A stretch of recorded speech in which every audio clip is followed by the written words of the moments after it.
We're going to start off with what happens when you're not drinking enough water. You can become easily constipated, and constipation is not a pleasant thing. Now, that can also occur if you've got any kind of IBS issues. I've heard people call it constiria because they never know if they're going to have constipation or diarrhea when they struggle with IBS.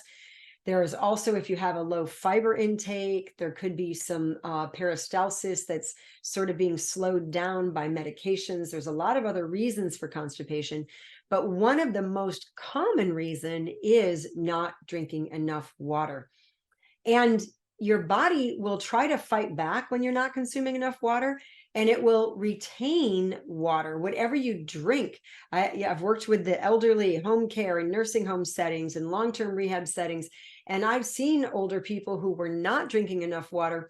They would get the fluid buildup in their body, and their body was trying to say, look, we're not going to let go of one drop this person drinks because we know we may not get any more for days on end. And so it's really important that your body knows you're going to regularly intake water so that it can release the water and not feel like it needs to retain for survival mode. And then not drinking enough water can lead to a buildup of toxins that will circulate in the body.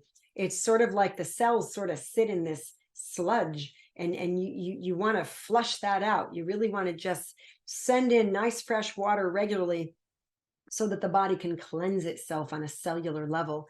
And the kidneys can lose some filtering function if you're not drinking enough water. That's not healthy for your kidneys or your body, because the kidneys function is very important for a whole lot of reasons. So also, if you're not drinking enough water, if those kidneys do begin to malfunction, it's more work for your liver. And if your liver is impacted by this, it can literally slow down fat metabolism in your body.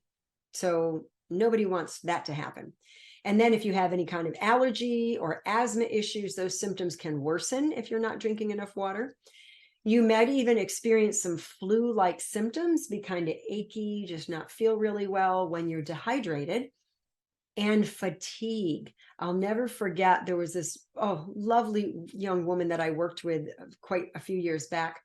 And I'll never forget her coming in and saying, I figured out why I felt tired so much. And she hadn't shared that she'd been battling fatigue, because I might have asked her some questions and helped her figure out why. But she figured it out herself anyway. She said, I wasn't drinking enough water. I said, what do you mean? You always had a water bottle next to you or in your hand. And she said, yes, but I wasn't actually drinking it. I was sort of carrying the bottle around.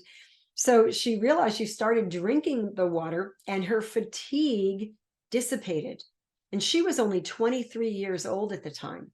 So that's not even an age-related factor. Fatigue can be huge if you're dehydrated. And as I said, dehydration slows down the fat burning process. And if you're thirsty, you're already dehydrated.